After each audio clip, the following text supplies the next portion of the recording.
You up and running? Yeah. Okay.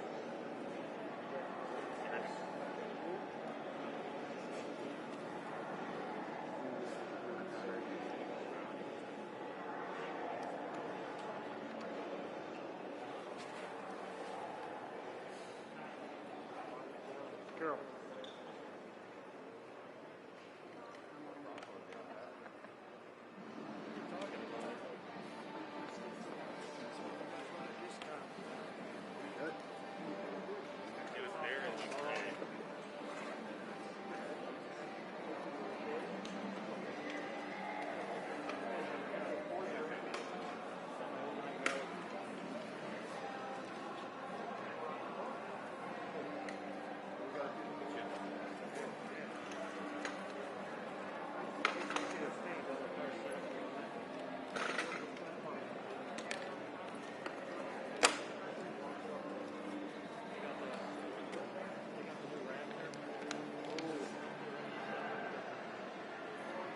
Raptor is it, how many cylinders is it going?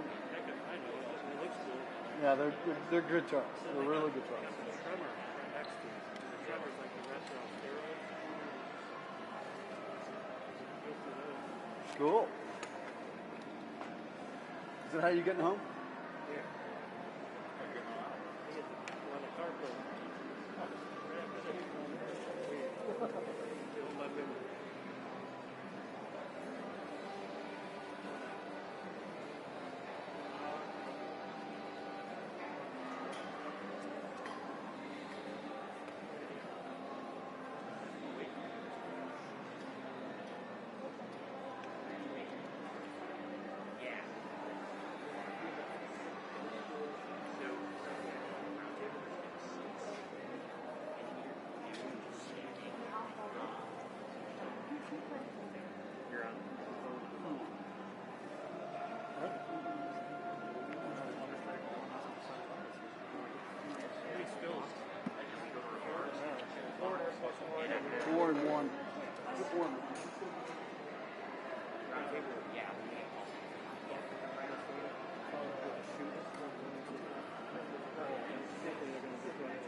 You?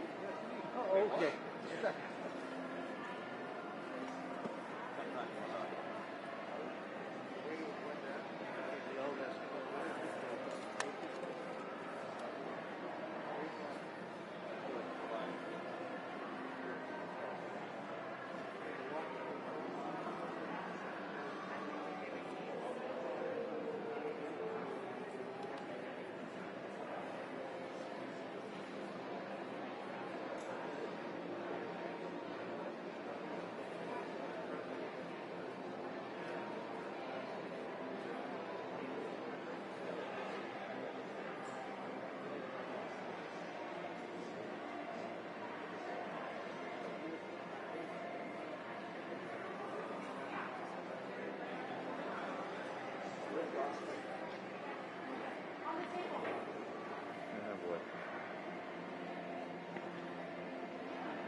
some good barbecue there.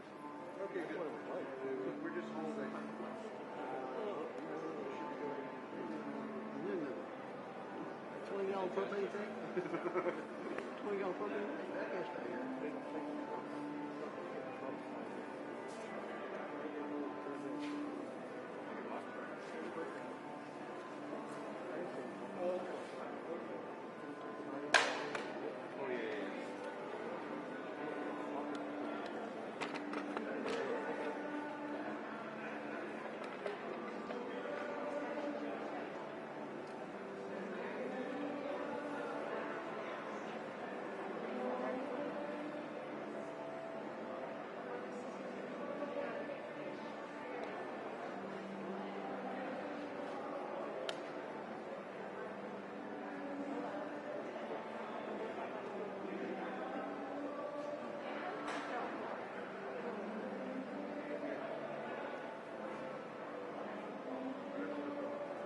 Everybody needs a hard hat.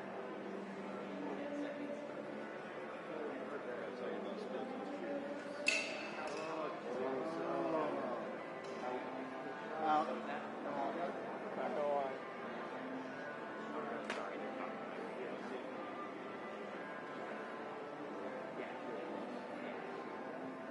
What do you use that?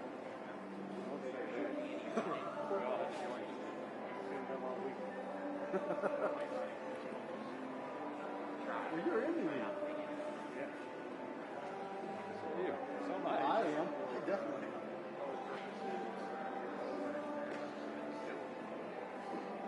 That's so my job. Okay, just take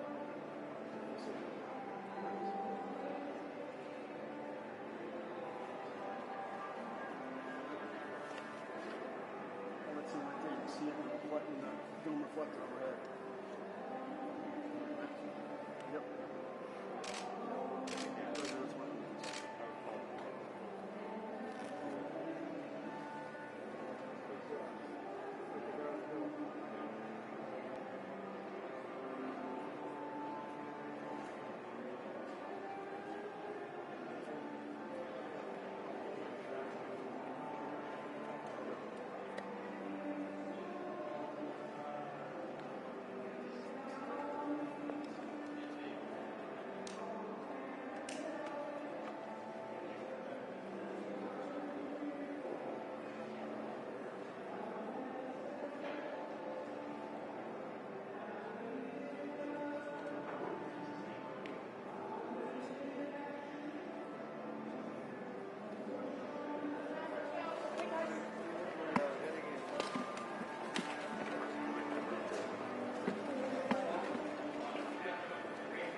Bless your heart.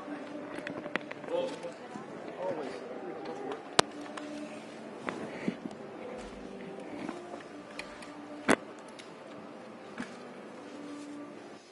Well, thank you very much, and I'm honored to be here in the Detroit area with so many incredible, dedicated African-American leaders. We just said hello to a lot of my good friends outside. We're joined today by Secretary Ben Carson and Scott Turner of the White House Opportunity Revitalization Council. Thank you very much, Scott. Ben, thank you very much. It's very exciting being here. Before we begin, let me say that my administration is working closely with state and local officials following the terrible flooding in Midland County. Our prayers are with those, all of the family members affected, and we're working very hard. We have the Army Corps of Engineers already galvanized. They're all there. We have top leadership there. The dam breaks were very bad, very severe. They were old, and perhaps there was a mistake made somewhere along the line, but it's a lot of water coming in, and there's nobody better to handle. There's nobody anywhere in the world better to handle the situation than the Army Corps of Engineers. So we have them at the top. They're here, and they're ready to start moving. As our nation battles the invisible enemy, African-American communities have been hit very hard, including in Detroit. As you know, it's been a very, very difficult time for certain areas of this country. Detroit happens to be one of them. My administration is working relentlessly to rush supplies and resources to these communities and to protect the health, safety, and economic opportunity of all African Americans and all Americans. We have done a tremendous job in the state of Michigan, not only in terms of bringing autos back and auto productions back, but also in terms of fighting the virus. We're fighting it, and we're fighting it very, very hard. It came from China. We're not happy about it. We just signed a trade deal. The ink wasn't dry, and all of a sudden this floated in. We are not going to take it lightly. The federal government has sent 11 million pieces of personal protective equipment to Michigan and 1,720 hospital beds built right here in Detroit. Incredible job. That was done largely by FEMA, but also the Army Corps of Engineers. We delivered over $2 billion of community health centers, including $6 million for 8 health centers in Detroit. And people from Detroit and friends from the area have said it's incredible the job that we've done. We've made a lot of governors look very good. Working with the private sector, over 400 community testing sites are open nationwide. We're the #1 tester for this virus in the entire world. There's nobody close. We did almost 14 million tests. #2 is Germany at 3 million.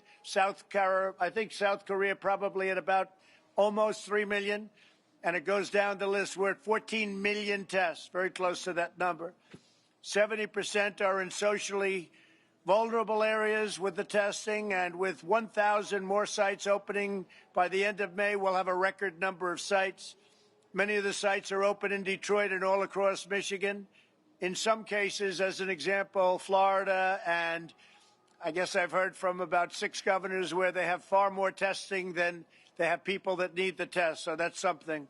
Nobody's done the job on testing like we have. Nobody's done the job on ventilators like we have. You're going to see that in a little while at the Ford plant, where they're making thousands and thousands of ventilators. And nobody that's needed a ventilator in this entire country has not gotten one. And very importantly, all over the world now, they're calling us for help on ventilators. They're very hard to make, and they're calling for help on ventilators. On Tuesday, we announced $315 million in federal funding for Michigan to increase testing and contact tracing and disease surveillance.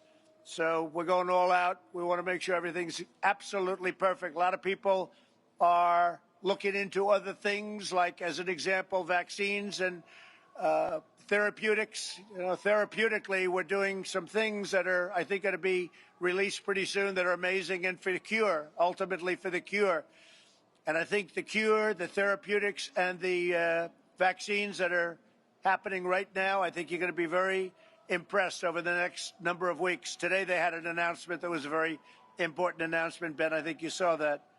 I signed legislation providing over $600 billion in massive relief for workers and small businesses, including at least $60 billion for smaller financial institutions, including those that serve minority communities.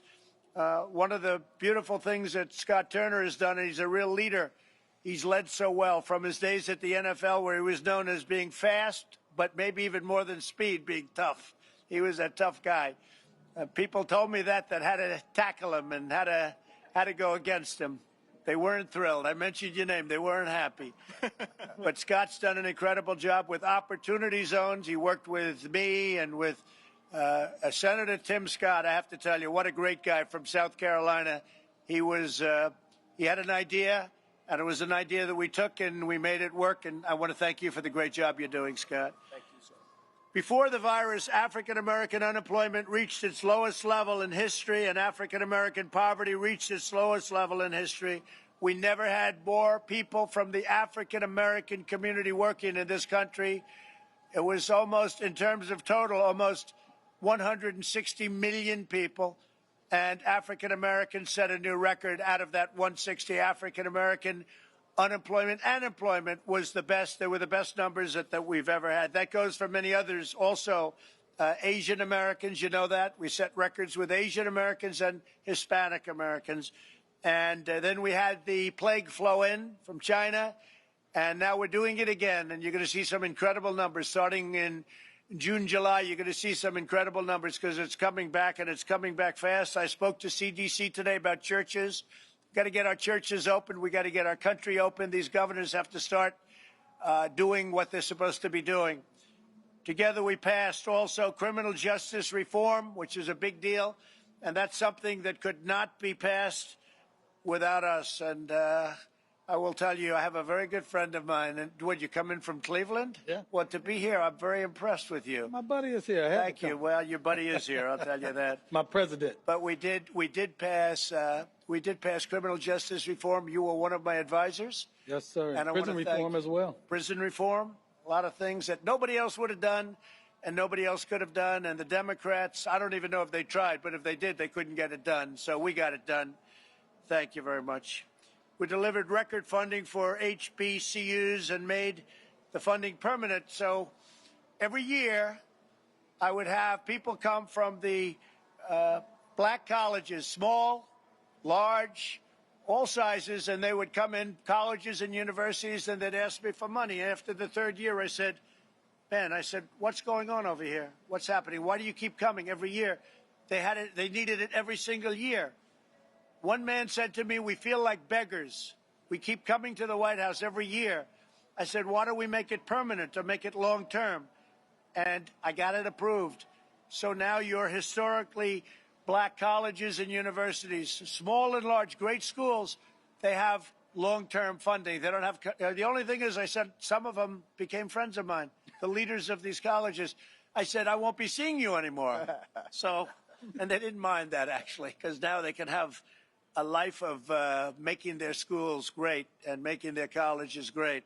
But we did that, and I think most people don't even know about that. But every year, 3 years, I got to see the same people and would come in, there'd be 36, 38, 40 in the Oval Office, would take a picture. I'd say, how come you keep coming back? And they said, because it's a year-to-year deal. I said, that's unbelievable for many years, year to year, so they have to come in and beg. He said, we feel like beggars. I said, not going to happen anymore. We got it done permanently. Pretty good, right? Will anybody write about it? No, but that's okay. I think the people know. As long as the people know, Scott, you got to get the word out. My pastor has to get the word out. How are you? Nice to see you. We created nearly 9,000 opportunity zones, including 94 right here in Detroit. And we're opening and we're rebuilding and we're doing a job, and you're going to see the numbers start coming in. The projections came in yesterday. Larry Kudlow was telling me the projections are looking really good. So we built the greatest economy in the world, greatest economy in the history of the world, better than China by a lot. China had the worst year they had in 67 years before the virus came in. They were doing, look, I want everybody to do well. But we were doing better than anybody, and it wasn't even close. There wasn't anybody even close to us. And now I'm going to do it again. We had to shut it off. They came in, and we did the right thing. We would have lost millions of lives. We did the right thing. But now we're opening up again. And we're going to open our churches again. I think CDC is going to put something out very soon. I spoke to them today. I think they're going to put something out very soon. We've got to open our churches. People want to go in. I saw a scene today where people are trying to break into a church, to go into the church, not to break in and steal something, to break in. They want to be in their church. I said, you better put it out, and they're doing it, and they're going to be issuing something today or tomorrow on churches. We've got to get our churches open. So with that, I'd just like to thank everybody for being here, your friends, your great people, and supporters, but forget the word supporter. I don't care. I want to take care of everybody. And a man who's done an incredible job for me is Ben Carson. Ben, please say a few words. Well, thank you, Mr. President, and thank you all for being here today and for welcoming us here and for your tremendous resilience that we've seen in this area. It's said that crisis reveals character, and the COVID-19 national emergency has revealed the indomitable spirit of the people of Michigan and the men and women of the automobile industry. As the Secretary of HUD, in conjunction with the President, have directed our department to do everything within our power to help the American workers and their families remain in their homes, prevent dislocation, and receive the critical services from the federal government. That includes allocating more than $12 billion under the CARES Act, which is, the CARES Act is the single biggest economic relief package in American history. And as a member of the White House Coronavirus Task Force, I've also had the privilege of working with some of our leaders, not only to respond to COVID-19, but to set America back on the path of reopening. And as we're seeing here at Ford today, the path to putting Americans back in business is already well underway, and we appreciate those efforts. As the President said, before this virus came along, we were humming along, making really records in terms of African American, Hispanic American, Asian American unemployment. Women, it was the best employment numbers in 71 years. This is really a historic period. And what we need to recognize is that the economic infrastructure that created that economic renaissance is still there. We have to make sure that it's not destroyed. And the way to do that, obviously, is to get people back to work again. That's why the emphasis is on that, while at the same time maintaining a strong emphasis on making sure that our people are healthy.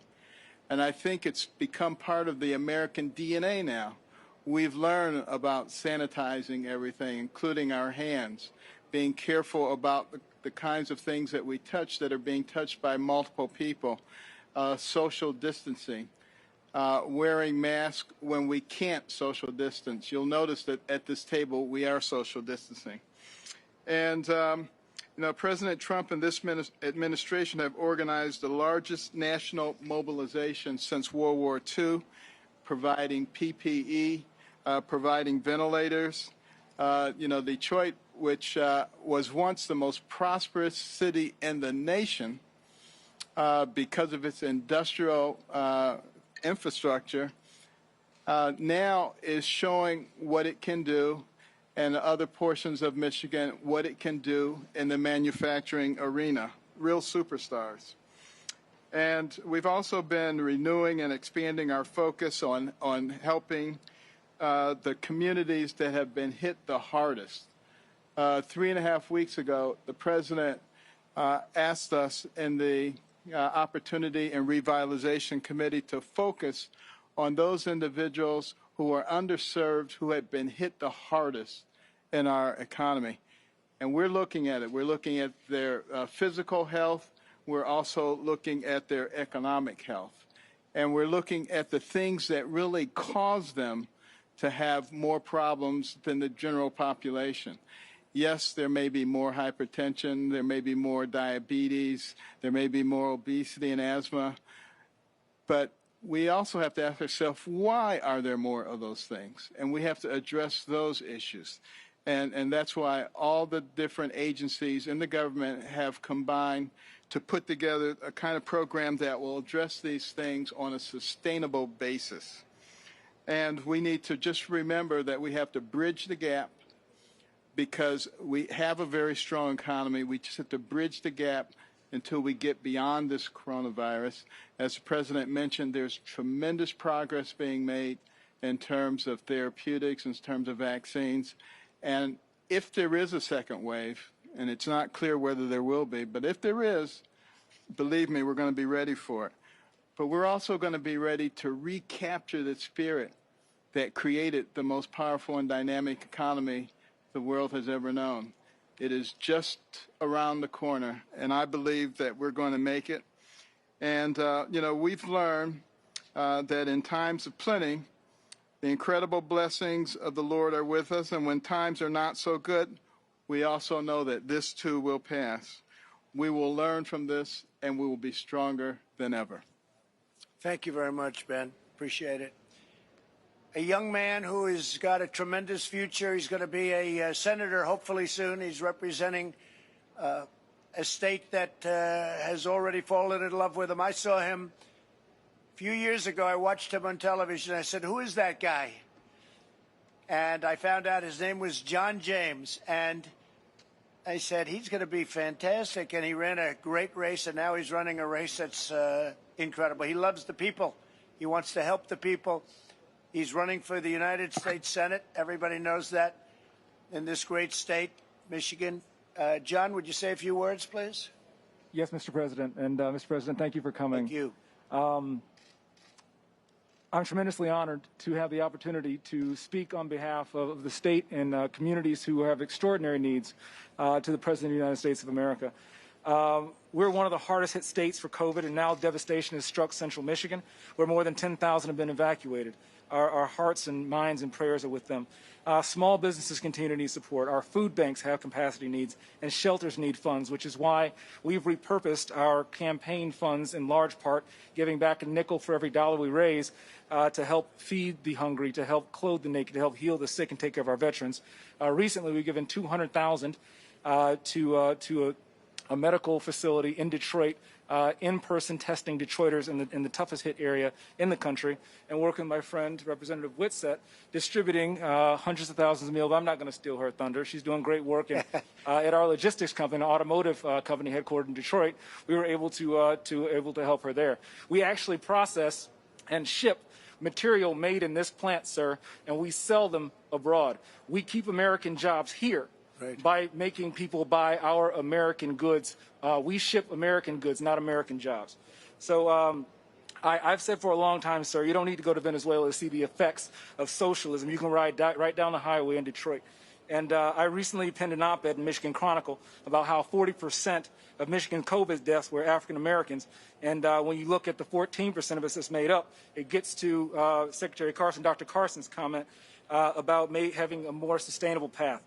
Mr. President, I believe and agree with you that the 21st century prosperity agenda that focuses on economic security, health and wellness, and having leaders with personal stake in addressing generational poverty among blacks in Michigan and around the country is something that you've agreed with and you've set your mind to, because as we all know, both natural and man-made disasters always have a way of unmasking generations of disinvestment and exploitation of African Americans.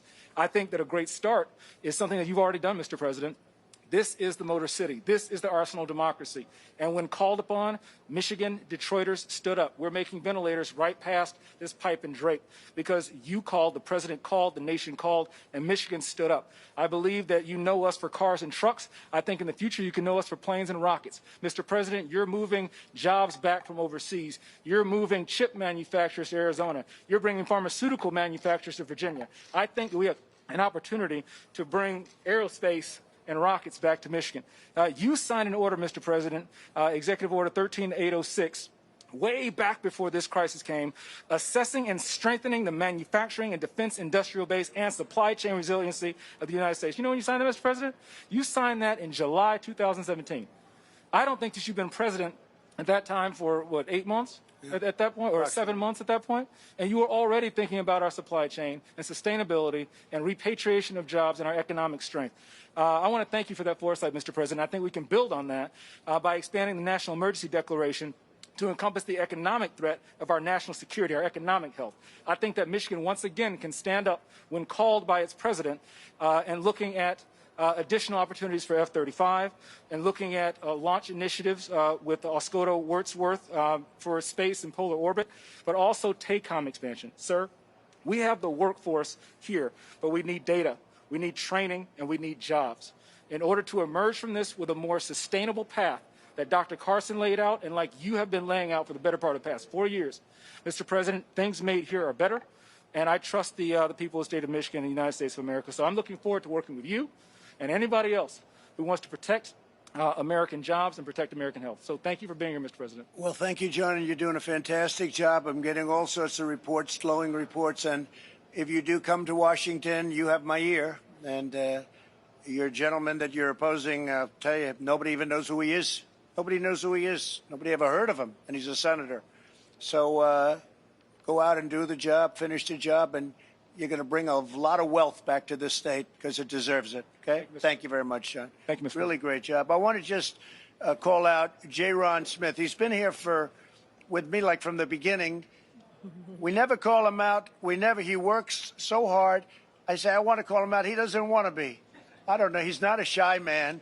but he's a very capable man, and you've been right from the beginning, and I want to thank you. If you'd like to say something, you can. He never wants to even bother, but this is one tough, smart cookie. Go ahead, J-Ron. Well, I'll say, first of all, Mr. President, thank you so much for your leadership. A lot of the challenges that are in the African-American community are historic in nature. Of course, the COVID pandemic has shined a bright light on some of those historic disparities, whether it's access to capital or if it's access to health care or, the environments that people grow up in. What we've established through the White House Opportunity Revitalization Council that you set up 2 years ago, set off to take upon that challenge, to change it. When you ran and wanted to make the country great, it was making the land of opportunity again, opportunity for all Americans, whether you're African American in Detroit or you're from Appalachia, or a Hispanic American living in San Antonio. Everyone should be get a chance to be a part of the American dream. And since we had that infrastructure in place, the White House Revitalization Council, it made it easy for us to renew that focus and help with the recovery of underserved communities. And through that council, we're developing even more muscle with partners here at this table to help us really change the way we've ever done things for these vulnerable populations. And I believe that through your leadership, we're going to arise out of the ashes of this like a phoenix, stronger than ever. And so thank you so much, and we look forward to continuing to work with you. Well, I just want to thank you for being an incredible talent in the White House and a friend of Jared and a friend of the administration. You've done a fantastic job. Thank you very much, Jaron. Appreciate it. Representative Karen Whitsett, highly respected person, loved in the Detroit area. She only wanted one thing. She wants to take care of people. She doesn't care if they're Republicans, Democrats. She couldn't care less. And I saw her story on television, and it's an incredible story, but she's an incredible woman. And I don't care if she's a Democrat or a Republican. I just think it's very important that we keep her here and healthy, and she will take care of whoever she has to take care of. And it's an honor to see you, and I really appreciate it. If you'd like to say a couple of words, Karen, please. Well, thank you, Mr. President. It's just an honor and a pleasure to be here, and that you wanted to include me in this wonderful conversation. I am truly honored and humbled to be before you right now, to be able to discuss some of the issues that have transpired in my community. I thank Dr. Carson for pointing out some of the most troubling things that we do have going on in the community, but you have started working on these things long before now, and I do, Mr. President, give you a lot of credit for that, and I thank you for it. Thank you. We as a community have been struggling, and as you know, our poverty level is extremely high in the area, and everyone is not meant to go to college. So one of the things I would like to point out is that training is a necessity and a need, as John has mentioned. That is something that is imperative for the community. If we have proper training, then we can change our renters into homeowners. We can change the dynamic of my community that I have been in since 1969. And my husband and I, we grew up on the same street. We've been there since, like I said, 1969, and my in-laws still live a few doors down from me. And I know how great our community... You get along with them still? Yes, I still do. I love my mother-in-law. One of the few. As I was saying, that it's imperative that I know that our community can change. I know it can go back to. I know how wonderful it was before, and I know what it can grow back into being. If we can turn renters into homeowners, if we can put the dollar back into the community, if we can change the lives of single mothers that are struggling to make ends meet, which we have been doing with, food distribution, but food distribution is not the end all. We don't want to stay where people are asking for things constantly. We want people to be able to stand on their own 2 feet and be resilient within their own community and take pride in that, as well as being able to, as you addressed about the historical black colleges. I would love to see a historical black college in the city of Detroit. I think that would be amazing, and I think you're just the president to be able to make that happen. It's an interesting idea, actually. I think that you can. And they've got a lot of money now.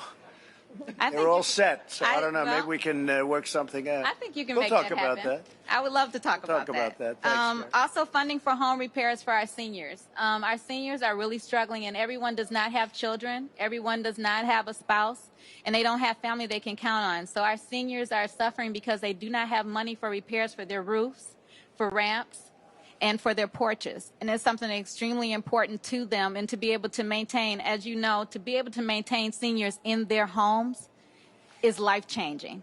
I mean, we have programs that assist, but we don't have programs that directly address this within a community to be able to empower seniors to stay in their homes. And I think we can make a whole world of difference by doing that. And you've considered everything else that I wanted to talk about. No, but I think your idea about historically black colleges, universities coming here, one real good one, Yes. I think it's a great idea. Thank you. With all you said, that really, I remember everything you said word for word. But you know what? That was an idea I hadn't heard of. I don't know if anyone's ever thought of that. But, John, you want to start working on that, please? Absolutely. Isn't that a good idea? That's a great idea, and I have a couple ideas of exactly where to put it, Karen. I don't know. Thank That you. might have been a filler for you. It might have been just a filler, but it wasn't a filler up here. No, it's not. That's It's great. not a filler. It's We're not a going to filler. have John James work on it. If John works on it, I'll bet you it happens. Oh, okay? I know it'll happen. I mean, John James is the man to make that happen. We've been working really great together, and Good. I'm looking forward to continue Good. working with you and the White House to Good. be able to continue. And Jerron has been awesome to work with. So And say I hello thank to you. Say hello to your husband. I will. He's actually in the car. Oh, he's in the car. Can we bring him in, please? Is he all right? I mean, why is he in the car? He can't make it, Scott? You mean he doesn't qualify? Would you do me a favor? Could you have somebody go out and find him, take his car, let him come in? He only saved your life, right? He only saved my She was life. not feeling too well one night, and she said, would you do me a favor, go down to the store and get a particular thing? And that was a big evening. No, he does not deserve to be sitting in a car. Let's bring him in, okay? No, and I also took a note from you, and so I actually filed a lawsuit to the governor today as well. So Okay, I thought good. that you would like to know that. That sounds very good. You got my note, right? Yes, I do. Good. Thank you very much. Great job. Scott, could you say a few words, please? Outstanding guy. Yes, sir. Thank you, Mr. President. And I'm so humbled to be here with you, sir, and thank you for your leadership and really your heart for America and the heartbeat of America. And thank you all for being here, servant leaders at this table this afternoon. And so I'm honored to sit with you. You know, Detroit, as I wrote down, and, you know, Secretary Carson having roots here, I wrote down, you know, Detroit is the epitome of hard work and ingenuity and innovativeness. And I think that same spirit and resolve is still here in Detroit and in Michigan. So I'm grateful to be here. And Jerron talked about the White House Opportunity and Revitalization Council and how the spirit of that council is economic development and also community development and social impact, to see those inside of the communities in which we serve to thrive and to benefit and for long-term sustainability. And I just want to encourage everyone here that our vision and our spirit is still the same. We are not unaware. We are not, you know, oblivious to the severity of the COVID, but our mission remains. Our face is set like flint. You know, we are steadfast, and we're not going to be moved by this. The president has refocused and repurposed the council with a broader vision, and that's why we're here today, to hear from you, to share with you, to create partnerships, as Jerron talked about, in coalitions. But, Mr. President, we are in the right place at the right time. And I believe that Detroit can be a shining example through the recovery during the COVID and after the COVID, and that America could see. You know, Americans want to go to work. We are working people, and small business drives America. And we're in a great place today, you know, and to not just to take the tour, but to have a meeting, but a great example of what hard work can do in this country, and career and technical center. You know, education is not a one-size-fit-all, Representative. And so career and technical centers and HBCUs and you know, educating our young people for generations to come is so important to us. And that's why we're here, because long after all of us are gone, what we talk about here today and beyond today will affect those that come behind us. And that's my heart for being here. So when those that come behind us will benefit from what we do today. And we are about outcomes in this administration and results for all Americans, because that's our team, the United States of America. So, Mr. President, thank you. Thank you very much. For bringing my, really, it's just a great honor to serve with you. And thanks for doing a great job. You're really doing a great job. So a man called me and he said, you got to open the churches. Got to open them. And he's somebody I respect a lot. And I watched him defending me a long time ago, long before I even did this And he was so tough, he was so brutal. The last thing I thought he was a pastor. And then I found out he was a pastor. And he's a great pastor, and he's loved in his community. And I'd like to ask my friend, Pastor Darrell Scott, to say a few words. You are terrific. Thank you, Mr. President. Listen, we are attempting to navigate. When I say we, I'm speaking of you as our leader in this administration. We're attempting to navigate our way through uncharted waters right now. We are going through a crisis that it's unprecedented in modern history. And so, we're learning more about this challenge every day. Information is being updated every day, but information is also being outdated every day. Things we thought 3 months ago, we don't think today. So we're navigating our way through this, and we have to all be on one accord in this. I thank you, Mr. President, for your bold leadership. Thank you. I really believe that the effects of this pandemic would have been much more severe if it had not been for measures that you enacted and that this administration has enacted in conjunction with the state governments to try to contain and curtail the spread as much as possible. This president has pledged to give assistance to underserved communities that are impacted by this COVID-19 virus. He has pledged to give us assistance in those areas, which will actually coincide with the president's already existing initiatives in the urban communities throughout this country. This assistance that he provides regarding this COVID-19 virus will be another layer. It will add another layer to the president's already existing urban revitalization efforts. This president is providing PPP loans that are focused in and on minority and urban and underserved and disadvantaged and distressed communities. You've already stated how you're providing unprecedented funding for HBCUs. He's provided billions for entities that are staples in the black community, child care centers, and so they can remain open during this time. You're also providing underserved communities with testing and health care resources so that no one is reached or no one is denied access to vital equipment and vital testing. You've committed to discovering and addressing the reasons why some communities, particularly the black community, seems to be affected more so than others. And you're making sure that the federal government is also going to cover health costs for those that are uninsured or underinsured. We thank you for this. Our country has been placed on pause, but pause is not stopped. We've been on pause, but we're about to press go and get back going again. I said it before unashamedly, and I say it again. This president has been, I've lived under 12 presidential administrations. I was born during Eisenhower's administration. This president has been the most pro-black president in my lifetime. But when I say pro, I'm saying it pro in the sense of being proactive. He's been proactive rather than reactive to issues concerning minority, underserved, and disadvantaged communities than any other president in my lifetime. I really believe history is going to be kinder to you, Mr. President, than fake news media is today. Can't be any worse. I mean, thank you. And you tried to initiate action to restrict travel from other countries. And, we're seeing that you are a visionary in that area.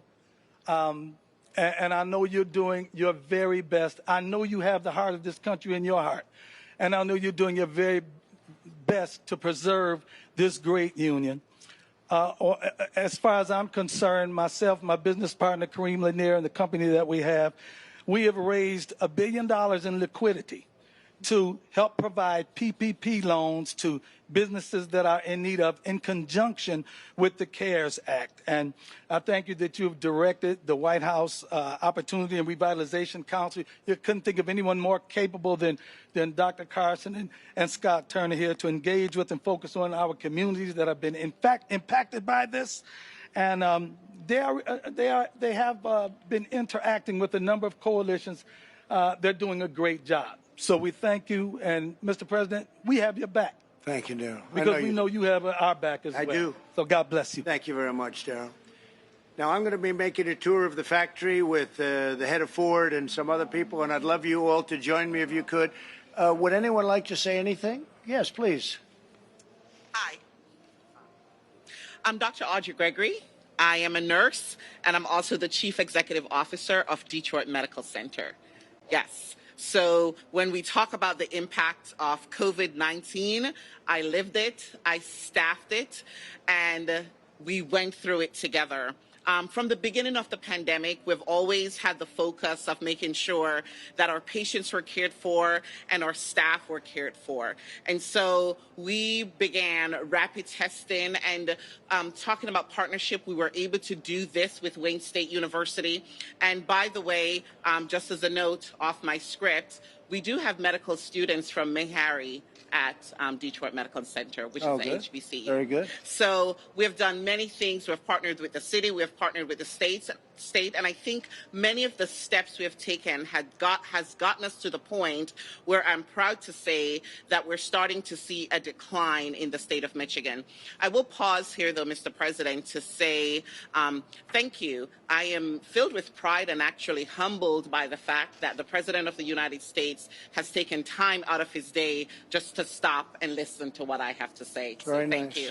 That's very nice. Thank you very much. So where healthcare is concerned, since I am representing the healthcare organizations, we're now at the point, and Dr. Carson certainly alluded to some of the chronic underlying issues that the Black community faces.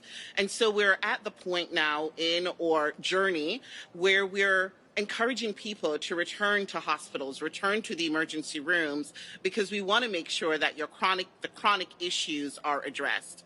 I would be remiss if I did not pause to say thank you to the incredible frontline workers that have just given heart, soul, muscle, and sweat to make this a possibility even for us, not just at the Detroit Medical Center, but throughout our city. The strength and their commitment and their dedication has been humbling and also inspiring. And I believe with all my heart that they're the reason, along with all our community members who have taken on this fight, that we're winning this battle. So some of the highlights is the fact, and J-Ron and I have talked, we've certainly worked through strategies for the Black community, so thank you. One of the things, to his point, is that the pandemic has certainly just brought to light some of the disparities that have already existed. And I will say that I'm honored to be appointed to our state's coronavirus task force. And through that, the goal of the task force is really to address some of the inequities and figure out in the long run, what do we need to do differently. And so we need help to continue this fight, Mr. President. As you know, hospitals were significantly impacted. Our inability to do any kind of some of our scheduled work, that has certainly impacted us. So I do want to pause, though, and say thank you.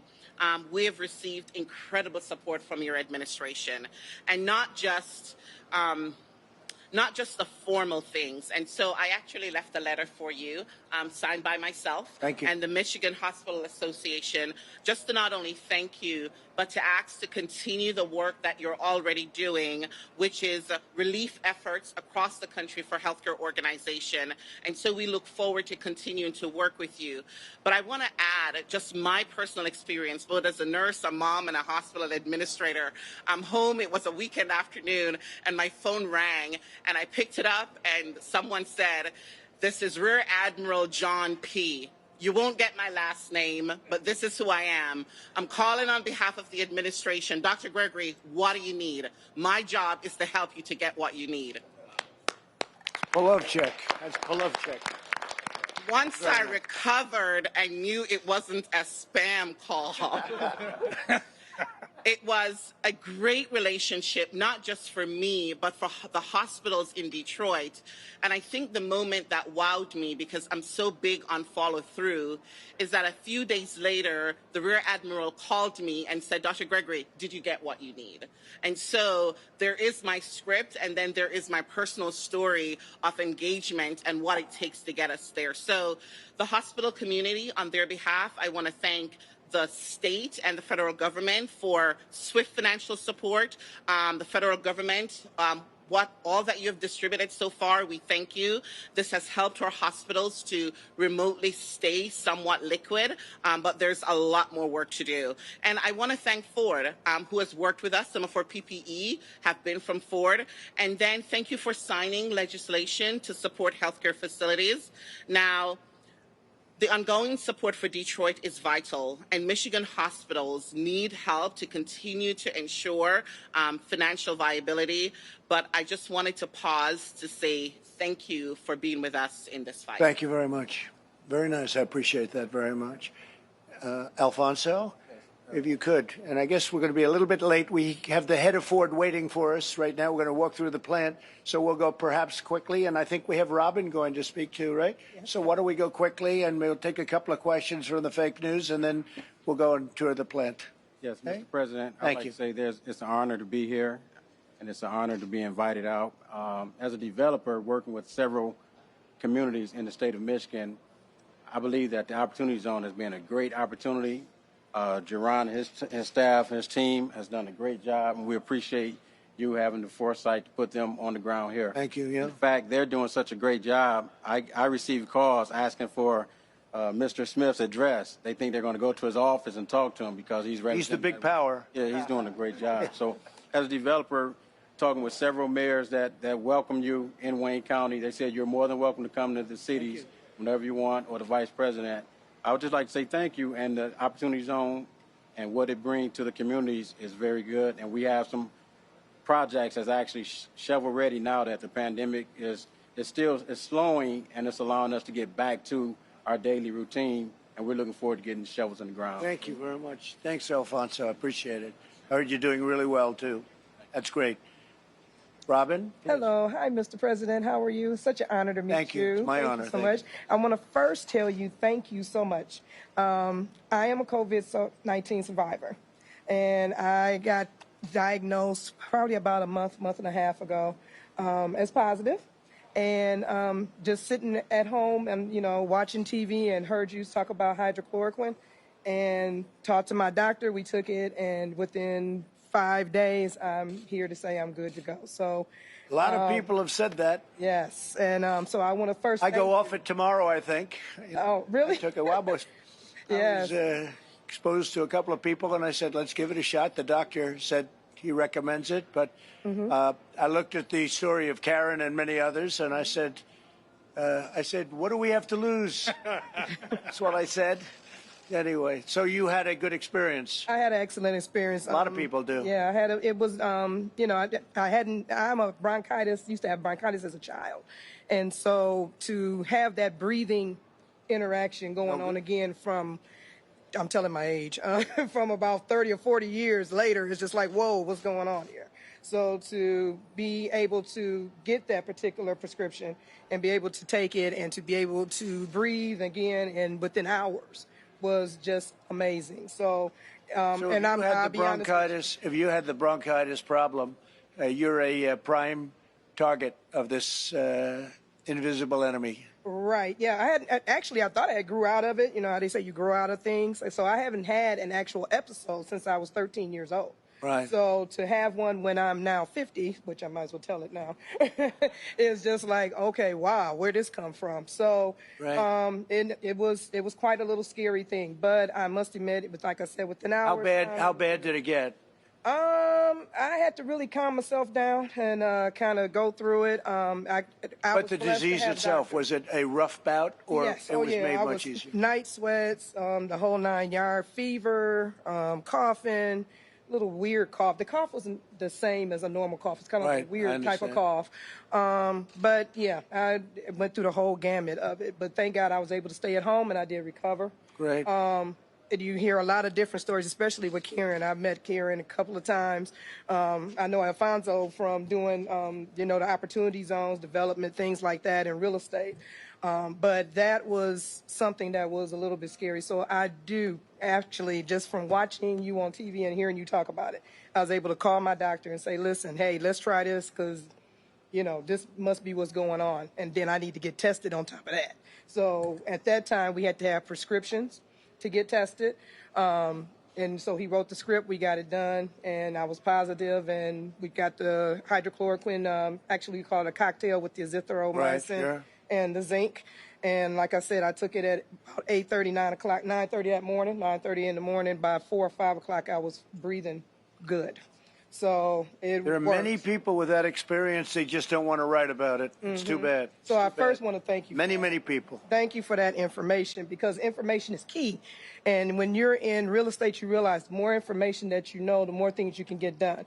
And I am very thankful for that. And like I said, we're working in our opportunity zones. We thank you for that in Detroit.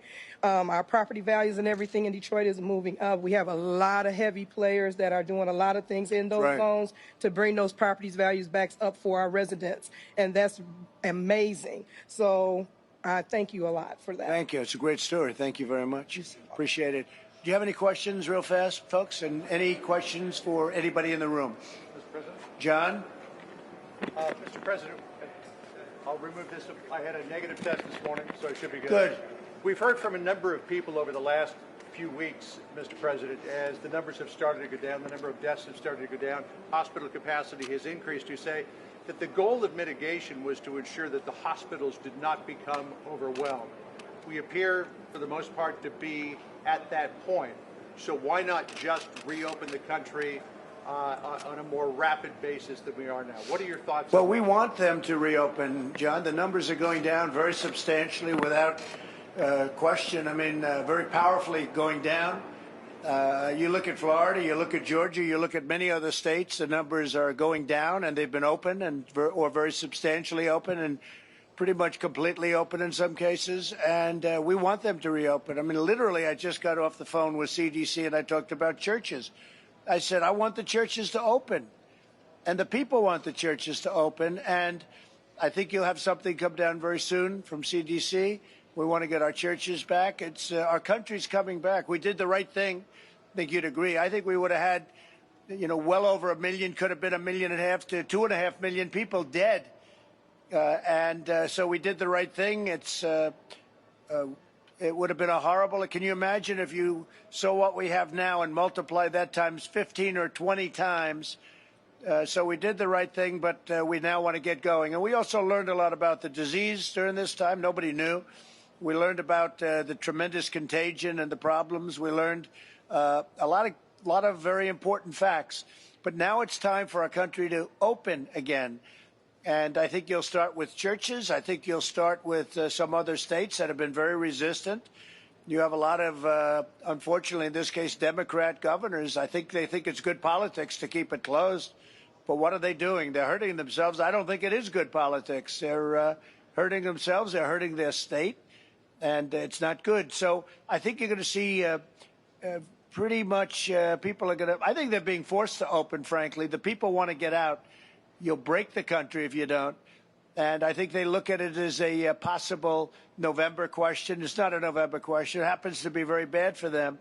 So you're going to see that happening, I think, John. I think that your third quarter is going to be that transition quarter. We're almost there.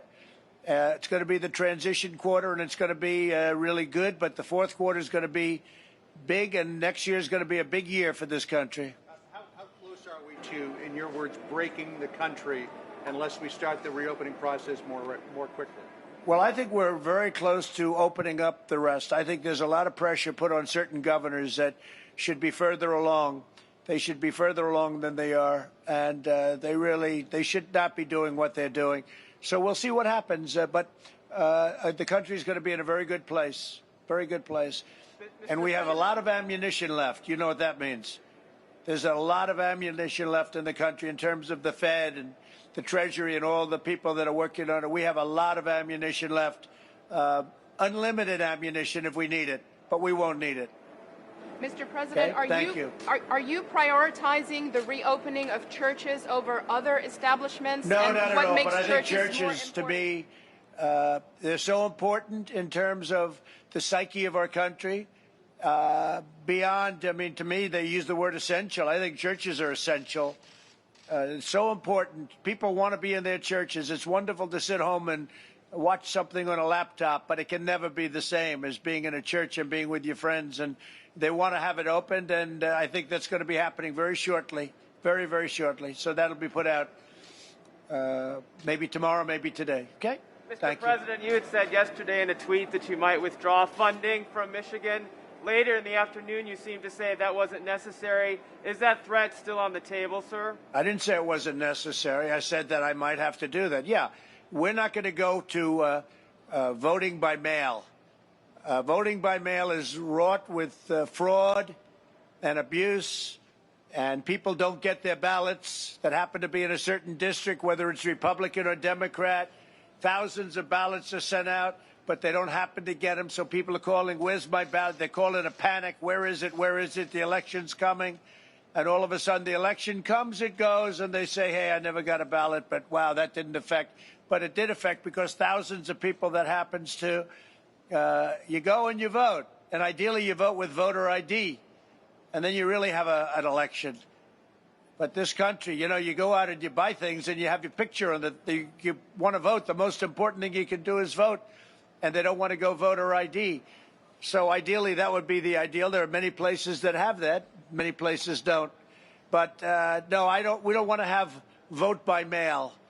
We want people to vote. Now, if you're president of the United States and if you vote in Florida and you can't be there, you should be able to send in a ballot. If you're not well, you're feeling terrible, you're sick, you have a reasonable excuse, just a reasonable excuse, you should be able to vote by mail-in. You vote by mail-in. But when they send, in the case of Nevada, where they want to send out thousands and thousands of ballots, and then they're going to send them back. Who knows who signed the ballot? Is anybody standing there acknowledging, oh, that was Mr. Smith? That was Pastor Darrell Scott. That was Scott Turner. That was John James, the great John James, who better win because you would be missing something, Michigan, if you don't vote for this guy. But, you know, who are these people that are voting? They get it. It comes by mail, maybe. Maybe it doesn't come. A lot of the problem is they're not shipped to certain areas. You know, if you have an all-Democrat area, now I have to tell you, the abuse tended to be on a certain side rather than another side. We won't get into that. And frankly, the Republicans won a very big event on Tuesday where we have a man named Mike Garcia as a congressman in a Democrat area. It was not expected to happen, and he won by a lot of votes. You know about that, John. That was a big decision. That was an incredible victory. First time in 22 years. 22. So something's happening.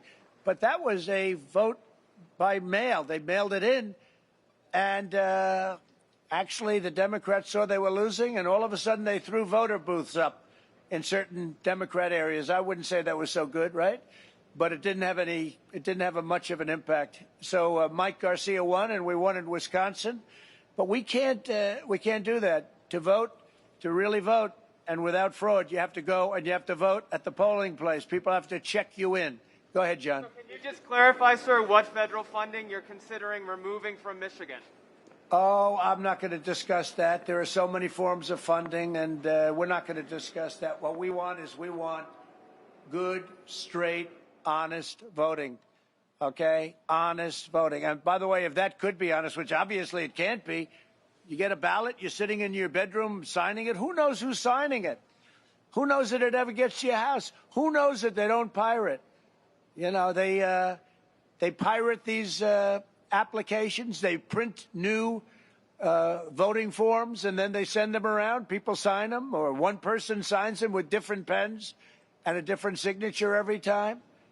It's obviously there's going to be fraud. We're not babies. There's tremendous fraud. You have all of the harvesting. You have all of the things. They walk in at the end of a race. We had a lot of them in California. They walk in, Ben, at the end of a race, and they dump thousands. You think the race is over. You think somebody won, and then all of a sudden, out of blue, come thousands of votes at the very end. Oh, what happened? Harvesting. Wonderful thing, harvesting. They just happened to find thousands of ballots just at the end.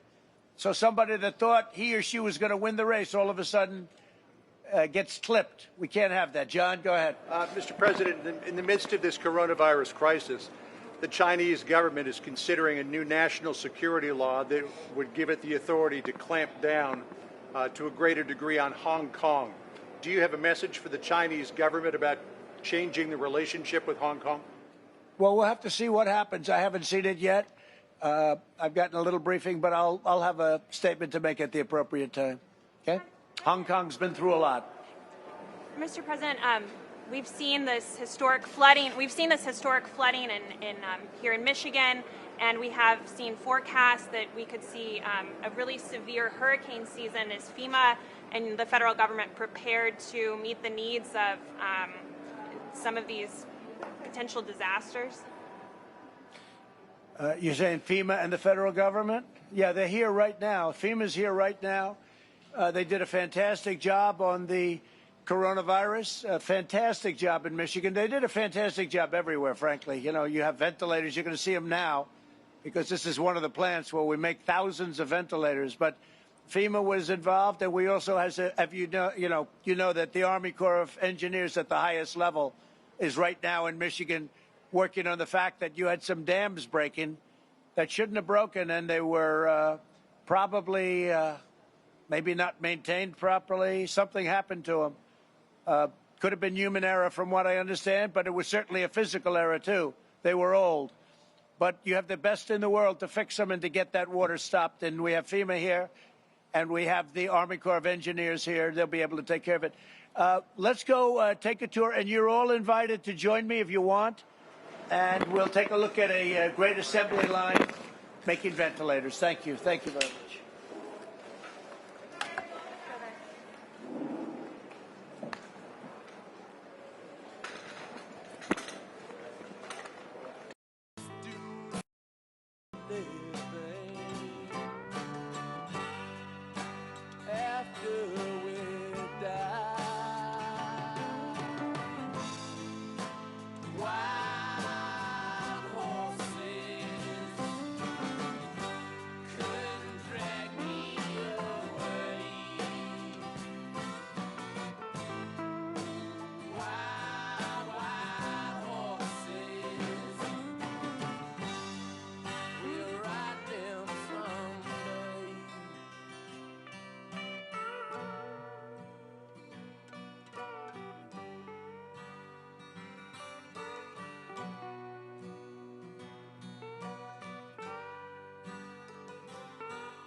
Who's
soon.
Okay, great. Hey.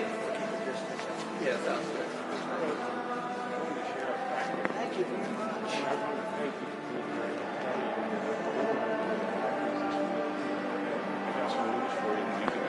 Go ahead. We're going to have 2,000 people to the Bronco project here in Southeast Michigan. That's fantastic. The factory. Broncos project. The Bronco. Yeah, which is Yeah. Oh, that's great. No, it's great. Yeah. Where is that going to be? Here in Southeast Michigan. That's fantastic. Yeah, I want to be able to let you mention it. Let's mention it. Yeah, definitely. Give me a specific information on it. I'll mention it right now. Yeah, great. Perfect. So here, we're going to give you a tour of the... Mr. President, these are the heroes. This is Jim Bondack's front Jim, door. how are you? Nice to see you. This is Mr. Lester from General Electric. Nice to meet you, Mr. President. And how's our friend doing? Okay? He's good. He's doing well, right? They're all doing well. We're all good. So they're going to tell you really quickly what they built here. Okay, good. And the White House was superb. Good. Vice President. Well, this was a very important project. Please go ahead. Yeah, it actually started on day one. 60 days ago, we talked to some folks on your staff around what the needs were, and it was around PPE. So helping first responders, but also clearly the charge for ventilators. So maybe what I'll do is just explain to you. From the GE side, we've been involved from day one on the ventilator side. So Jim and I have been in partnership. How long have you been in GE? 17 and a half years. Very good. Yes, in the healthcare division the entire time. Great companies coming back. We're doing well. The engine thing has got to be tough. Though. Aircraft engine. The airplane engine. It's very tough. That's got to be tough because that was your. You have a huge that market was your share. baby, right? It and is. now they're not exactly making too many planes. servicing. But they're making these. So go ahead. Yeah. Actually, we're making all the stuff you see here: gowns, masks, face shields, face masks. Oh, that's good. Are you making it all there? Yeah, well, actually in 3 different facilities. So there's over 1,000 UAW workers, all volunteers that are helping out. All volunteers, that's fantastic. Please go So, ahead. Mr. President, our first thing was we wanted to move very, very quickly. The need was really, really fast. Things like how do we help people? And one of the first meetings we had with the administration said that the virus could contract potentially through the eyes. And we thought, how would we actually help out with somebody that's wearing a mask, give them more protection? So face masks. So what you see behind you is essentially the first week we were producing face shields. This is an example of a face shield. And I see this. Anything unique about this? It just provides yeah. And so this photo behind you is this any special kind of thing? So it's a cleanable plastic, basically. It's easy to produce at high speed. So this is 4 weeks later. To give you a sense of scale, in less than 30 days, we were building 4 million face shields a week at our TDM facility.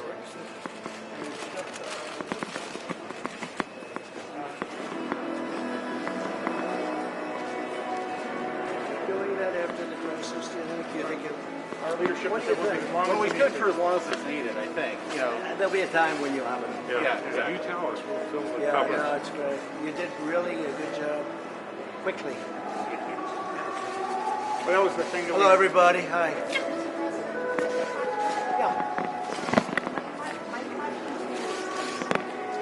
Thanks to all the work of manufacturers like Ford and Who are you with? I'm Carol Kane with CBS in Detroit and Detroit Free Press. Good, very good. Welcome to Detroit. My question to you is this. Because of all the ventilators being made here at Ford and the heroic efforts of all the manufacturers there doing the same sort of thing, we now know we have enough manufacturing going on for the time being as far as ventilator goes.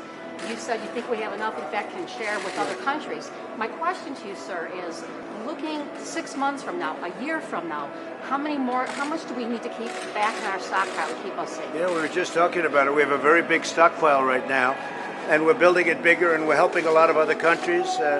Nigeria, we just sent 1,000.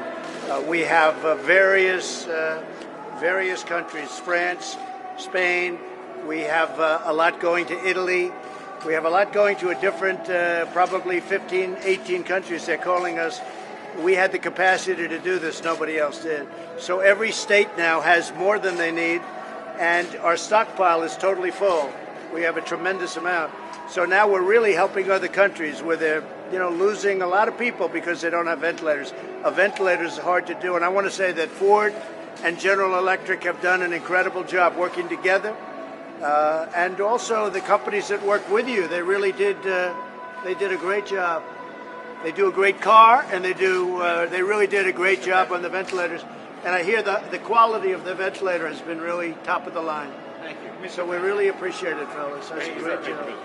Mr. President, there was a lot of interest about whether you would end up wearing a mask today.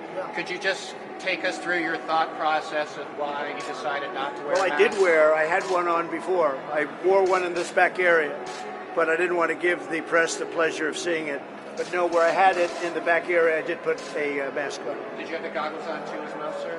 I did. I had goggles and a mask right back there. Why would you not be And here's another one. Why would you not be wearing it? No, because in this area, why would you not take be them. wearing it here, sir? Not necessary here. Well, everybody's been tested, and I've been tested. In fact, I was tested this morning, so it's not necessary. But the executives are wearing them. Well, that's their choice.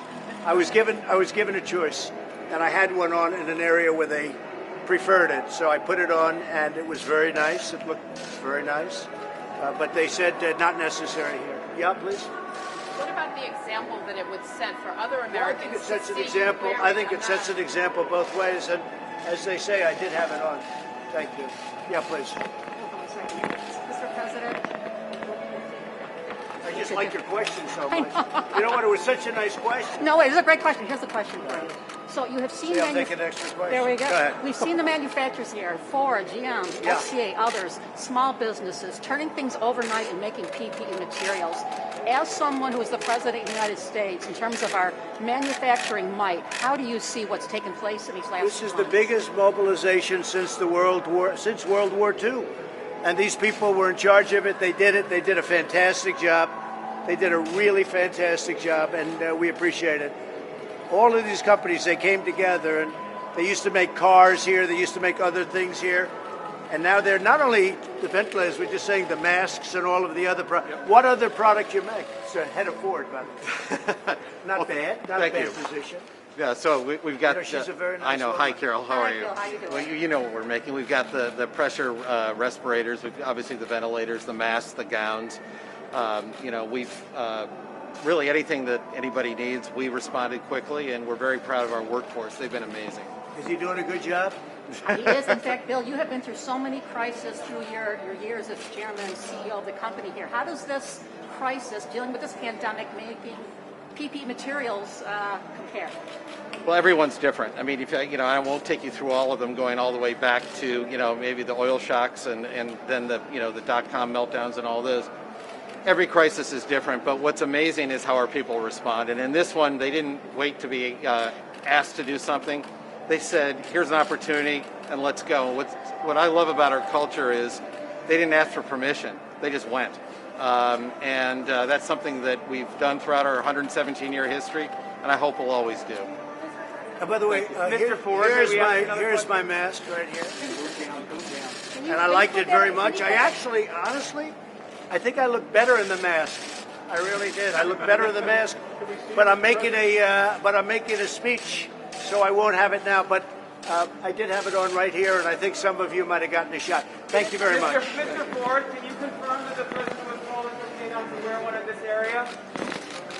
It's up to him. We call it powder.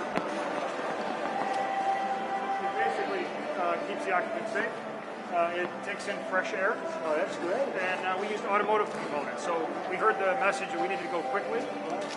We built 32,000 of these respirators, and we've shipped 887,000. Is that like a seatbelt something there? It's just, if you walk around here, you can see the respirator. It just holds the respirator. So on the first day when we had this conversation, or the drawing, we said, how do we use automotive components to go quick? And so we thought about like a fan out of a climate-controlled seat in an F-150. Take a battery pack off of a DeWalt tool, a battery source, and then a filter to filter the air for the occupant. I hear it's a very high-grade ventilator. Yeah, it's great. They've done a great job. I mean, the ventilator and the respirator, they're top. They're really, really good. Yeah. And what's amazing is how many our team can make. I mean, that's one thing the auto industry. So how many will you make a week, ventilators? Ventilators, we're ramping up to 6,000 a week. So, folks, it's 6,000 ventilators a week. Think of that. From a running start, which wasn't much of a run, actually. So we had very few in this country, almost none. We were not in that business, and now they're making thousands a week. Great thing. What about this? So we built 32,000 of these already. We're going up. So we have the ability to build 12,000 a week. Is that foolproof, would you say? So basically, this is the maximum protection for an Maximum. It basically blows filtered air, filters out the virus, filtered air over the occupant space. So if they're in a large ICU ward, or they're in one of these makeshift ICU ward, there's a lot of the virus that could be in the air. This would give them the maximum protection. We got to get back to the rallies. Do you agree with that, John? Got to have the rallies. Yeah. One question. The Secretary of the Treasury said there is a strong likelihood that we'll need another fiscal stimulus. To your thinking, what shape would that take? I think we will. I think we're going to be helping people out. We're going to be getting some money for them during the artificial, because it really is. It's an artificial closure. And now we're going to be able to open it up. This isn't like for long-term problems, and it takes years and years to have it come back. The Depression took 12 years, more, 14, 15 years. We're going to be back next year, maybe even in the fourth quarter, in a few months, we're going to be back. Because we closed it, and now we open it. But I would say there could be one more nice shot, one more nice dose. What do you think should be in it?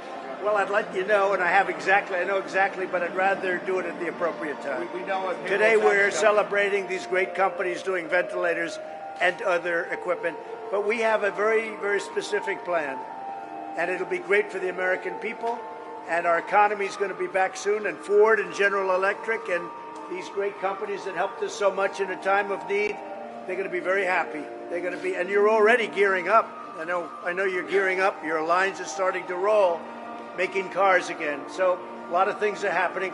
By the way, on our southern border, it's never been so secure. We're up to almost 200 miles of wall, and we have never had, that whole area is, nobody comes through that area. The area where the wall goes up, that's the end of that. And so you're having this speech here this afternoon. What are you thinking about in terms of campaign rounds? When will you be able to get back to So as soon as you're able to have people get in, we've never had an empty seat. Since the day I came down the escalator with our future First Lady, we've never had an empty seat. You know that. And would have thousands of people we sent away. And I think the demand now, from what we see, is greater than ever before. We're going to have to go to certain states where we're able to. Look, I don't want to have a stadium where you're supposed to have a person and then 7 empty seats and then another person. So we might do some outdoor big ones, and we may also just wait till the stadiums can open up. I think it's going to be soon. We'll go to a place like Florida. We'll go to a place like maybe Georgia or some other place where they're going to be opening up. Whoever opens up first. The demand has been incredible to get going with the rallies. I just hear the music in the background. I'm saying we've had rallies like nobody's ever had, and we would love to get back to that. I think it's going to be sooner rather than later. And I know you were asked about this briefly this morning, this new AstraZeneca vaccine from Oxford that HHS has invested $1 billion in. How much promise do you think that holds for an early vaccination program? I think it holds tremendous promise, but we have many other companies who are just about as far along. We have many companies. We have the greatest pharmaceutical companies in the world. They're equally, they're really in a position, and I'm not only talking about vaccine, I'm talking about cures and therapeutics.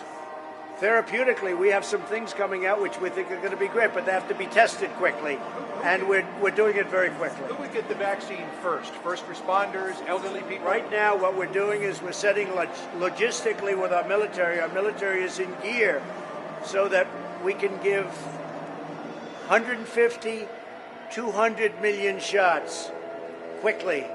The military is in gear. We can move a couple of 100,000 soldiers immediately in time of emergency. So this is not nearly as big a deal as that.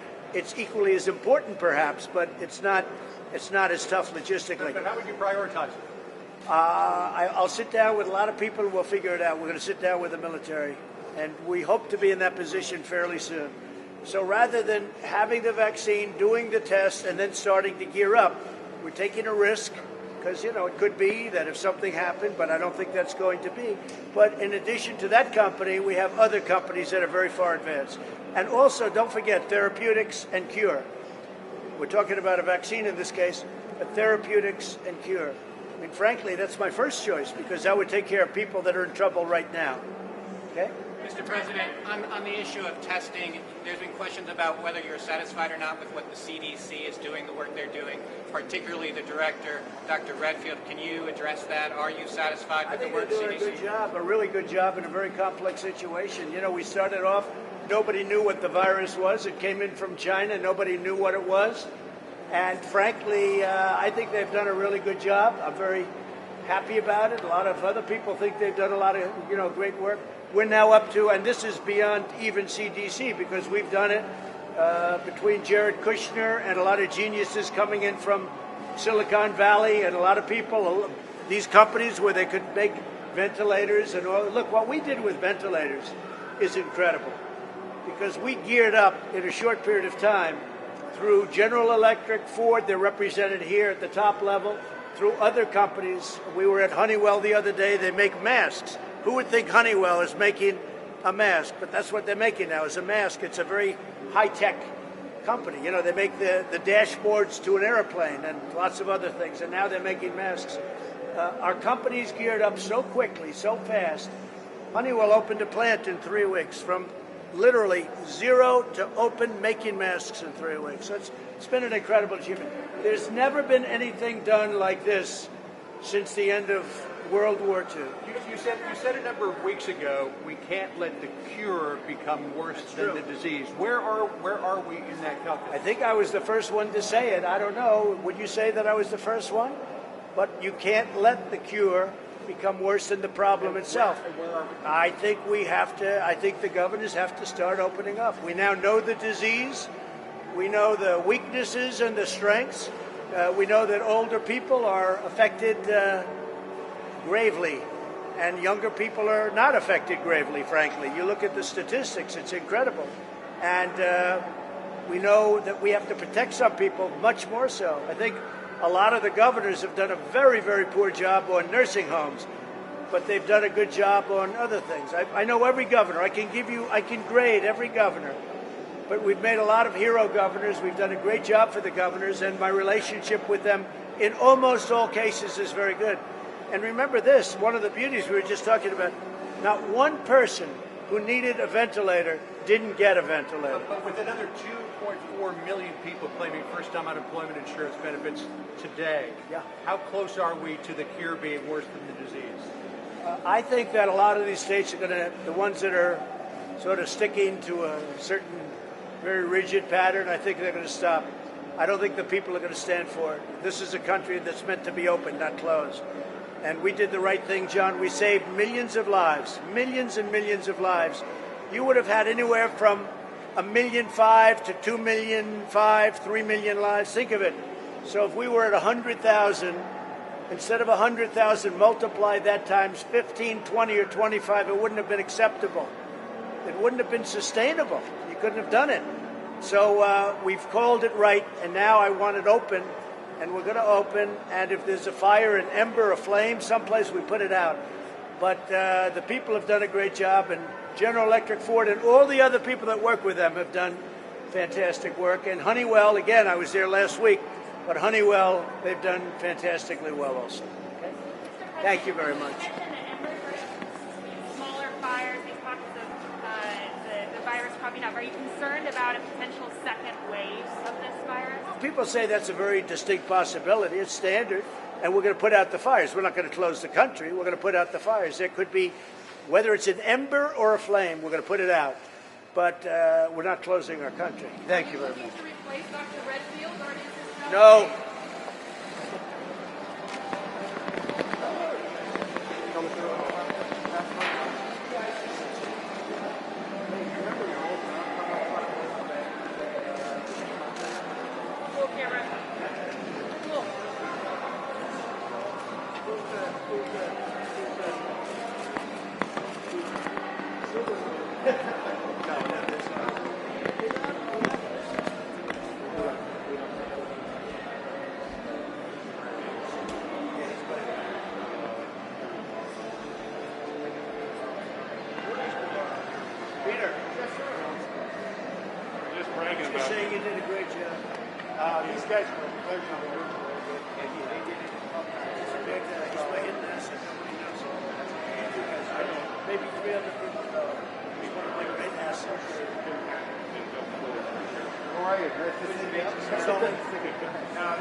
I got you.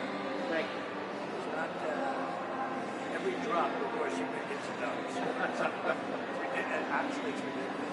So it was good. You let us know. All right. How is our namesake? How is he doing? Who that?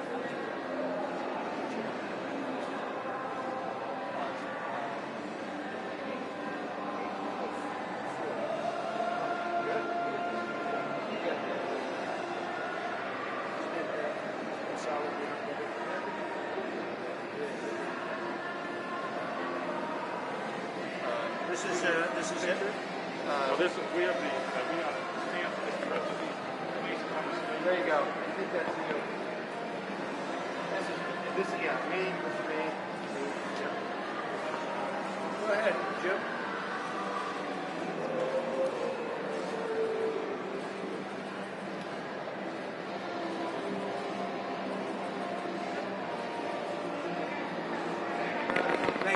much, everyone. Guys, to the right, please.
Ladies and gentlemen, please take your seats. Our program will begin shortly.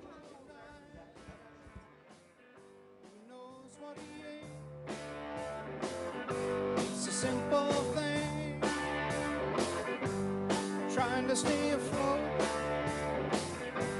The captain said, without his boat, some things are getting better, other things a little worse. It's a situation much like a curse.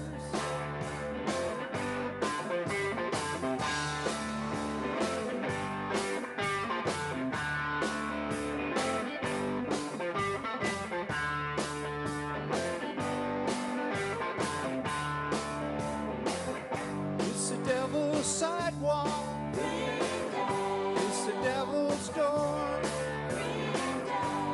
Try to avoid it, said the captain of the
Yes, you got to be free. John Lennon said that.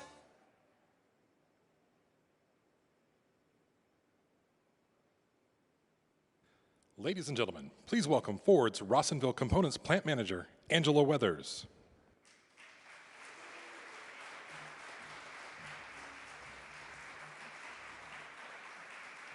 Good afternoon, everybody, and welcome.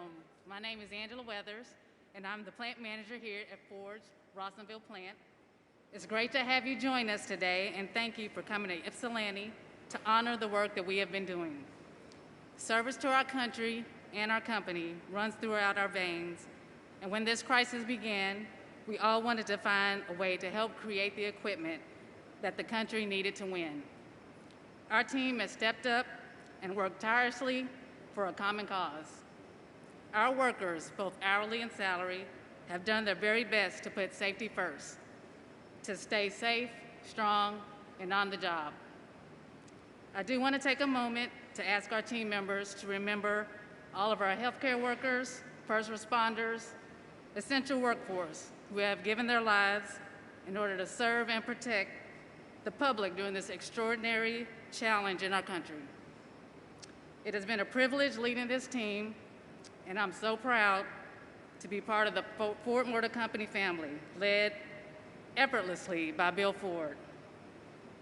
So without further ado, please help me give a standing ovation introducing our Executive Chairman of Ford Motor Company, Bill Ford.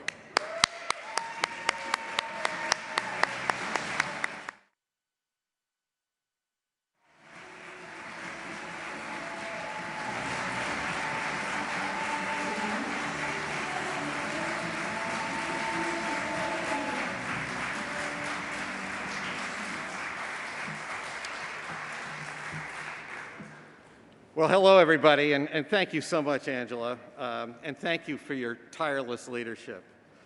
You and your team represent the very best of Ford. And welcome, Mr. President, to Ford's Rawsonville plant, and welcome to all our employees who are joining us today. Today's a big day for Ford, and it's an important time for our country. Normally at this plant, we assemble components and hybrid batteries for Ford cars and trucks. But for the past 6 weeks, our employees have been assembling machines to save lives. And as everybody here knows, Ford has always been a family business. But it's not just my family. Generations of Ford employees have punched in every day in plants like this one, building for America. And we take that trust very seriously. We have a special responsibility to take care of each other and this country, just like we've done for 117 years. In World War II, many of our workers went to fight overseas, and those who couldn't stayed to build war machines of all types needed to win the war, in plants just like this. In fact, President Roosevelt visited our Willow Run plant a few miles down the road to honor the Ford workers who were producing B-24 bombers during World War II. Ford was called the arsenal of democracy. Today, some of their grandchildren and great-grandchildren are building equipment to save lives and to protect our medical professionals and first responders. I'm deeply grateful to all of our employees in Rawsonville for stepping up and leading the way. When we paused our factories to keep our workers and their families safe, our teams began thinking about what they could do to serve their country. And just as they always have, our employees sprang into action. We are the most American automaker, employing more hourly workers in the U.S. than any other automaker.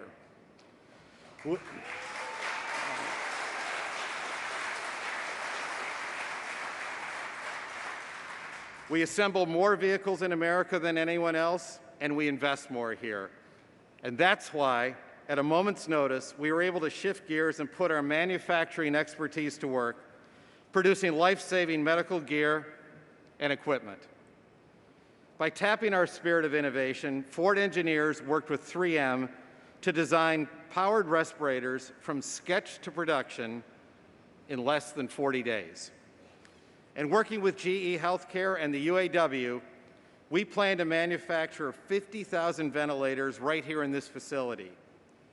And just down the road, we've assembled over 17 million face shields for our medical heroes across the country.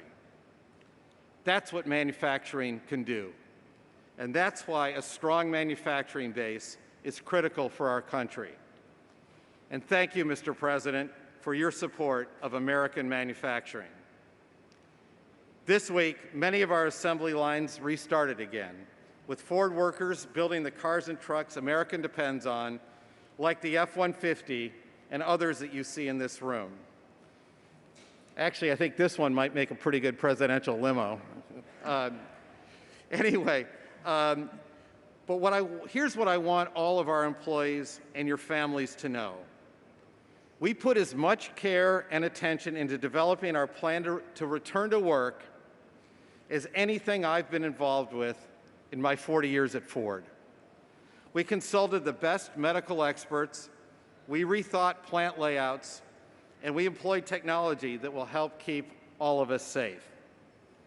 And many of the concepts that we're deploying across all our plants were pioneered right here in Rawsonville. The many ways our 200,000 employees have stepped up to help each other and the world through this pandemic makes me very proud to call each and one of you a part of our Ford family. America's engines may have gone quiet over the past few months, but with a new spirit of safety, responsibility, and innovation, Ford is proud to start them up again. And now it's my pleasure to introduce the President of the United States. We've spoken many times over the years, and while we don't always agree on every issue, he has always considered our opinion. He supported tax cuts which have helped move the economy forward, and we deeply appreciate his work in leading a new trade treaty with Mexico and Canada. And there is no doubt that we share a passionate view that building in America is the right thing to do for our workers, the economy, and the future of this country. Mr. President, thank you for joining us here today to celebrate our workers and this important effort to help get America through this crisis. Please join me in welcoming the President of the United States. Thank you. And I'm proud to be an American, where at least I know I'm free. And I won't forget the men who died, who gave that right to me. And I gladly stand up next to you and defend her still today. 'Cause there ain't no doubt I love this land. God bless the USA. Thank you very much. I like that dais very much, actually. It's very special. Nice wood. Beautiful, like the dashboards on your cars, Bill, right? Absolutely. Thank you. And I just heard you're going to be having 2,000 more jobs right down the road for the Bronco, which is a big winner. That's great. Fantastic job. Thank you very much, Bill. Thank you. Thank you. It's right down the road. It's an honor to have Bill with us. Thank you very much. And I'm thrilled to be back in Michigan. We've done a lot of work in Michigan. A lot of plants are opening. A lot of plants stopped. We stopped them from closing, and we kept your workers here in Michigan and in the United States, different places, as you know, all over the United States. But it's an honor to do. It's one of the reasons I'm standing here. In fact, years ago, I was honored, long before I ever thought of the presidential situation. I was honored in Michigan, and I said, how come you're losing so much of your car business to Mexico and other places?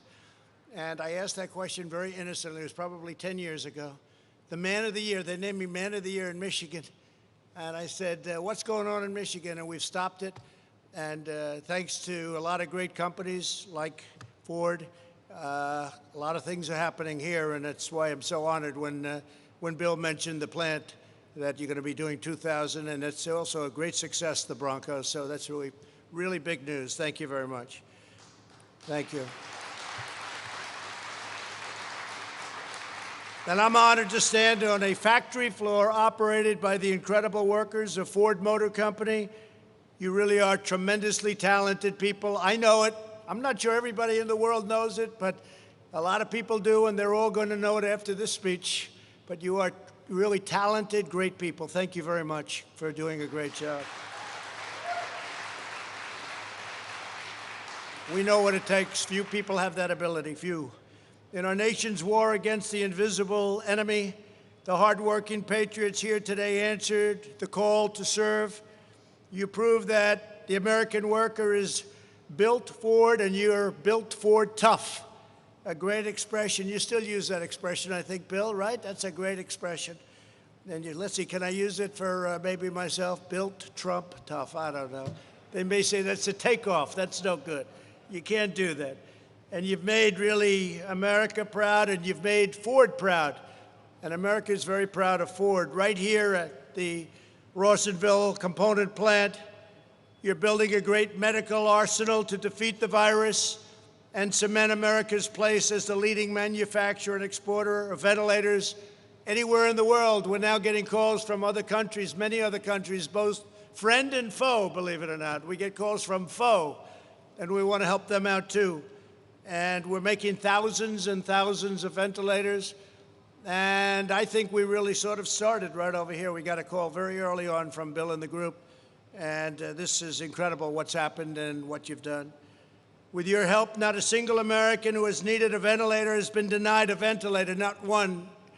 And as you remember, we took over empty cupboards. The cupboards were bare. And we got into the business of ventilators and testing and all of these other things. Now we've done 14 million tests. The second country is at 3 million and less than 3 million. Germany, South Korea, and they've done a good job, but we're at 14 million tests, and the tests are the best of all. But on behalf of our entire nation, I want to say thank you very much. Thank you very much for doing a great job.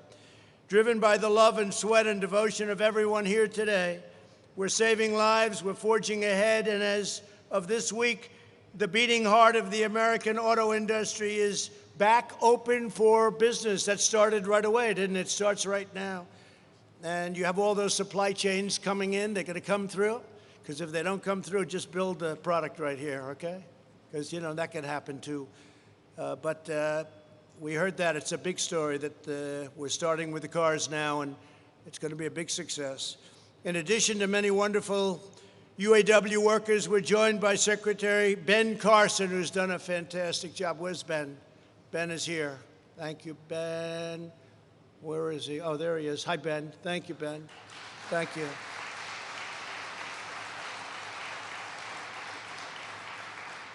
And Amanda's done a fantastic job for Ford. Well, I'll ask Bill about this later. I'll just find out. I want to make sure for myself, but I know, based on results, I know. CEO Jim Hackett. Jim, thank you very much. The word is yes, Jim. The word is great job. Great job. Plant manager Angela Weathers. Angela, thank you very much. That's a big job. That's a big job. Do you enjoy it? Yeah, great job. Fantastic. It's a big deal. And GE Healthcare U.S. and Canada President Everett Cunningham. Thank you, Everett. Thank you, Everett.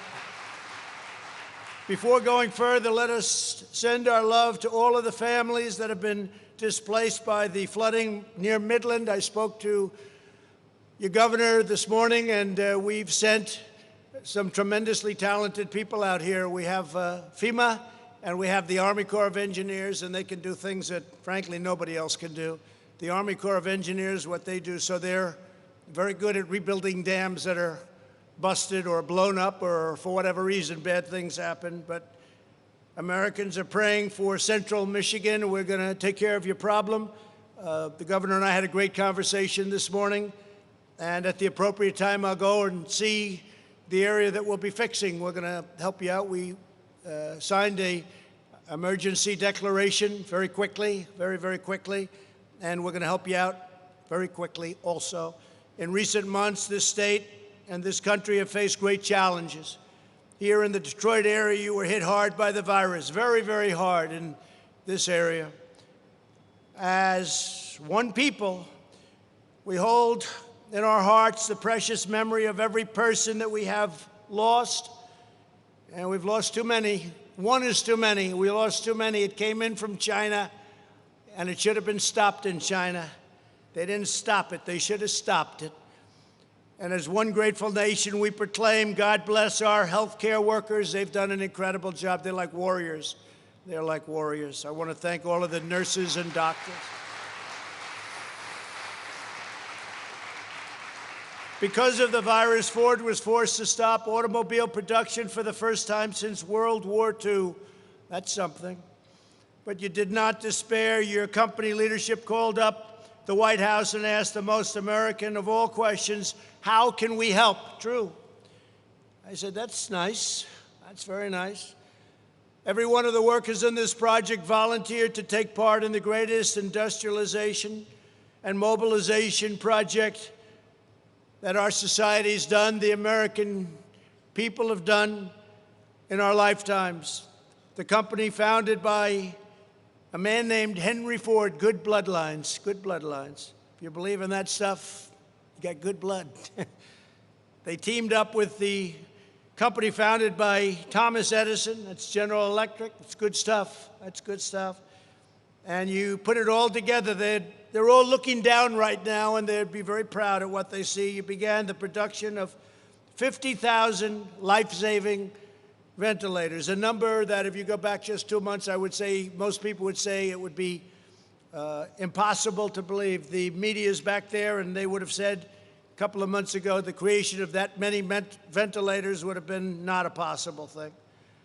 Every single one of these ventilators is made in the USA with American heart, American hands, and American pride. Just as your great-grandparents produced more than one Model T every minute, just as your grandmothers and grandfathers produced a B-24. You did the B-24 bomber. I saw pictures in the back. That was quite a weapon. It was quite an incredible weapon. B-24 bomber, and just as a Ford F-150 normally drives off the line every 52 seconds, you quickly mastered this complex new machine. A ventilator is a very complicated, delicate, big, expensive machine. 1 month ago, Ford had never built a single ventilator. And now you're a world leader. That's not bad. You adopted the designs of a company that was building just 10 a week, but a very high-quality ventilator. And very soon, you'll be producing one new ventilator every single minute. It's an absolute amazing achievement, and you're really helping now beyond the country. You're helping other countries throughout the world. We have 188 countries that are fighting this terrible enemy. And ventilators are something they could never. You can do cotton swabs. You can do all of the things. You can even do testing, but ventilators are a whole different lot. It's very tough. Great job. Thanks to you, we'll stockpile over 100,000 new ventilators in the next few months and have offered over 14,000 to friends and allies all around the world, and they desperately need them. Just this week, I spoke to 5 countries. They called me, is it possible to get ventilators to them? And I'm sending them over. I want to recognize just a few of the exceptional Americans who made this historic feat possible. Keith Pastorino is an electrician here in Rawsonville. Keith, please tell us what you've done, how you like it. Come on up. Let's see Keith. Oh, look at Keith.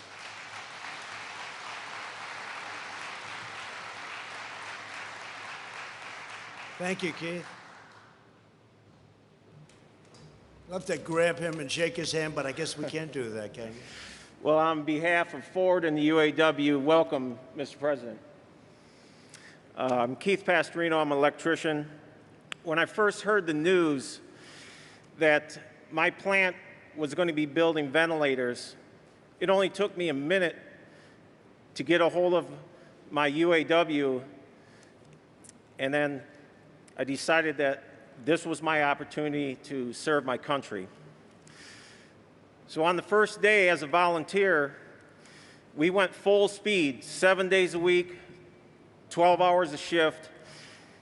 I would go home sore, bruised, had blisters, was bleeding, had trouble sleeping. just because of the pains of that day. But I kept coming back because this is a great nation. And I couldn't say that I'd be more proud of my coworkers for their efforts and their sacrifices to build these fine Ford ventilators, respirators, face masks, and face shields. Thank you. This has been an absolute honor and a blessing, and God bless you, sir. Thank you very much, Keith. Thank you. Thank you. Great job. Great people. We're also joined by Gary Brandt, a quality technician. Gary, come on up. Gary.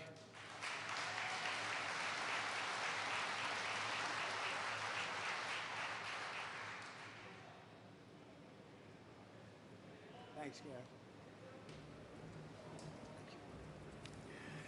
Good afternoon. Thank you, President Trump, for the honor to tell my story. My name is Gary Brandt, and I'm a fourth-generation Ford Motor Company employee. My grandfathers worked for Ford Motor Company during World War II, and my father retired from Rawsonville after 41 years. I always knew growing up I wanted to work for Ford. I am very, very proud of the part of the ventilator project and the amazing job done by Ford and the UAW team here. I had anxiety when I received the call to volunteer. I didn't want to get sick or take it home to my family. However, upon arriving here on the first day, I felt safe due to the new policies and procedures put forth by our UAW health and safety team. It's a great feeling to know everything we are doing here and each assembly we make is saving somebody's life. Thank you, Mr. President, and God bless America. Thank you very much. Thank you, Gary.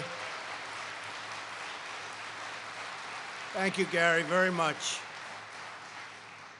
With us as well is Adrian Price, who has helped lead this effort as one of Ford's top engineers, highly respected. Come on up, please, Adrian.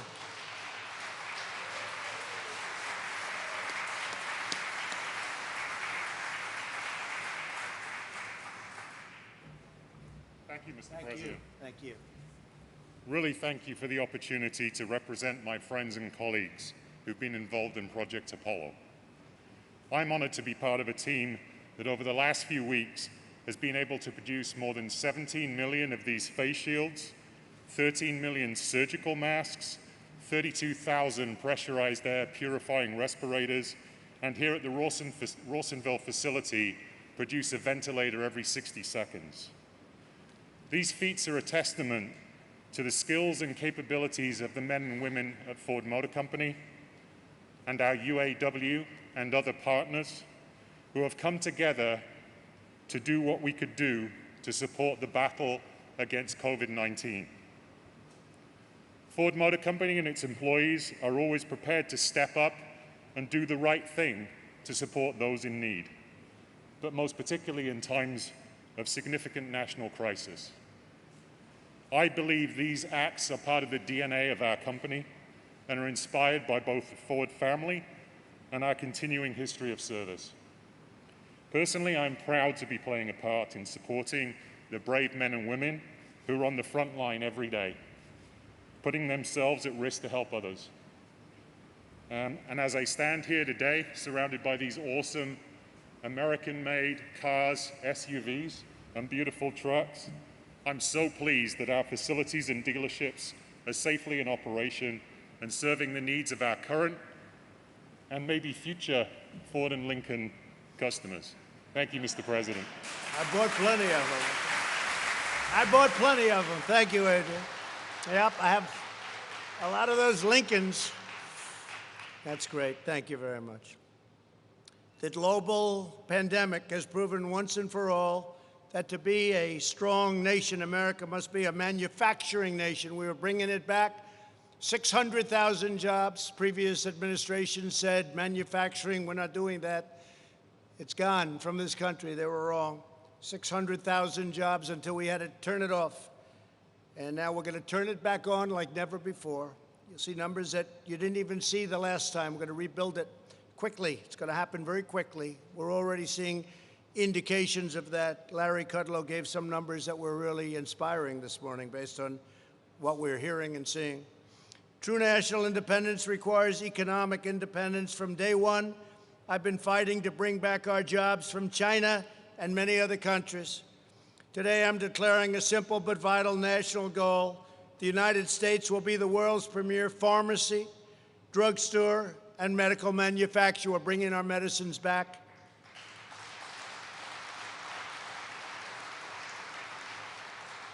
And many other things, too.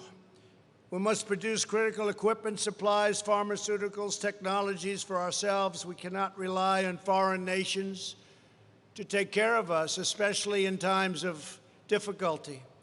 In previous decades, politicians shipped away our jobs, outsourced our supply chains, and offshored our industries. They sent them abroad, and we're bringing them back. And we've been doing that long before this crisis. We're bringing them back. That's why we have so many plants being built all over the United States that make a beautiful product called cars. Bringing them back. You see it. I told Prime Minister Abe of Japan, Shinzo, you got to get them back. We have many Japanese companies now building car companies here. I said, you got to bring them back. We've had deficits with all of these countries for years and years and years. They were ripping us left and right. We had no idea. We had no leader that understood what the hell was happening. But now you do. I said, you got to bring them back. We made a great deal with South Korea. We made a great deal. Japan, we $40 billion. Japan is putting into the United States, not to mention all of the plants that they're building. The South Korea deal was a terrible deal, and we made it good. Hillary Clinton actually made that deal. She said it's going to produce 250,000 jobs. And she was right. It produced 250,000 jobs for South Korea, not for us. Wasn't too good, was it? But we are bringing it all back to our country, and it started long before this happened. And maybe that's one of the reasons this happened. Maybe people weren't so thrilled with what was going on. But we had the greatest year in the history of our country, and have it again very soon. And this administration, we know that it matters where someone and something, where someone works on something and where something is made. As we've seen today, companies like your great Ford and workers like you are a national treasure. I consider Ford to be a national treasure. I consider you to be a national treasure, the talent, because that talent and culture and commitment to winning are irreplaceable. Your patriotism cannot be outsourced. Your 117 years of incredible manufacturing heritage cannot be replicated anywhere else in the world. The talent, I see the talent. I know what talent is. I understand your world and I understand your business. That's why in my administration we live by two simple rules: buy American and hire American.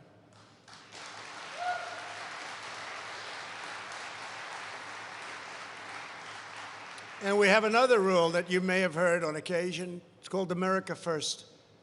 We didn't have America first. We had America last under previous presidents. They were more concerned with the world than they were concerned with their own country.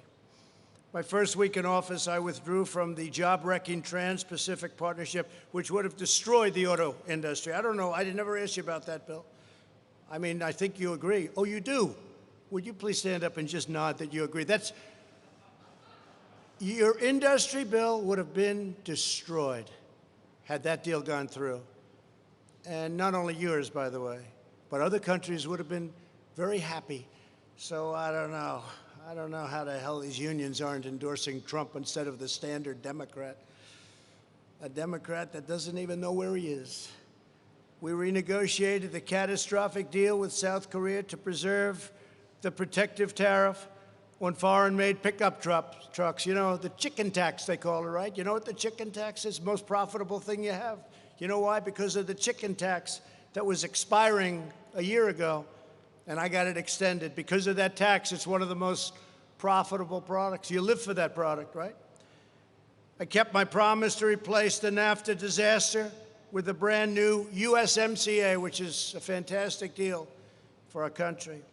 Tough new requirements under the USMCA ensure more cars to be built in American plants by American labor, and even labor endorsed it.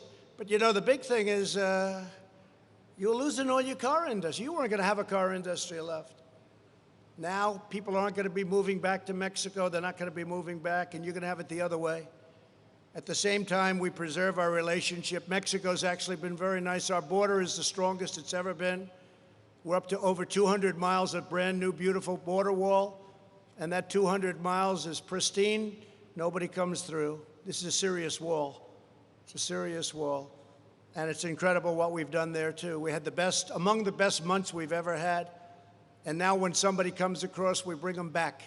We don't go through 5 years of litigation.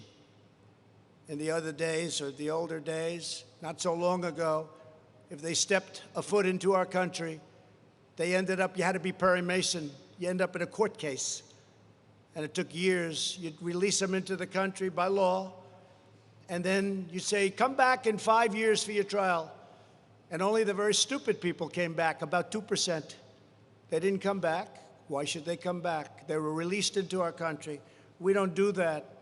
We don't do that. And we want people coming into our country, but we want them to come in through merit, and we want them to come in legally. It's very important. I'll continue to fight for U.S. auto workers as we rebuild our economic strength. Our strategy for a phased and responsible reopening protects those lives, those American lives, those high-risk American lives from the virus, while allowing those at lower risk, such as young, healthy people, where they just have a much, much lower risk. We've learned a lot.